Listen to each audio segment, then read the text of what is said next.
नगर परिषद 2025। तर मतदार बंधू भगिनींनो, आता काय काय विसरायचं ते सांगतो तुम्हाला। कोरोनात झालेले जनतेचे हाल, पाण्यासाठी फिरावं लागलेलं जनतेला, पाणी असून ह्यांची बरगळलेली योजना आणि जनतेला रोज जारचं पाणी इकडलं तिकडलं विकत घेऊन घ्यावं लागलेलं पाणी, हे एक विसरायचं। कोरोनात झालेले हाल एक विसरायचे। पुन्हा नगर परिषद मध्ये पीटीआर साठी, पुन्हा घरकुलसाठी आपले लागलेले पैसे हे विसरून जायचं सगळं। काय नगर परिषदला ह्यांनी एक तहसीलचं रूप आलंय, कोणतंही काम पैशाशिवाय होत नाही।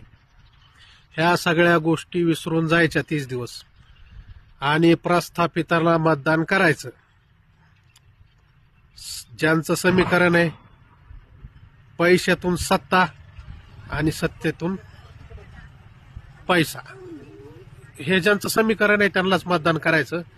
आणि 30 दिवस झाल्यानंतर त्यांच्या फॉर्च्युनर ज्या भारी भारी गाड्या आहेत, कोट 1.5 कोटी रुपयाच्या, त्यांच्या आपण धूळ खात बोंबलत फिरायचं। बस आपला जाहीर कार्यक्रम 30 दिवसाचा आहे, करा एन्जॉय।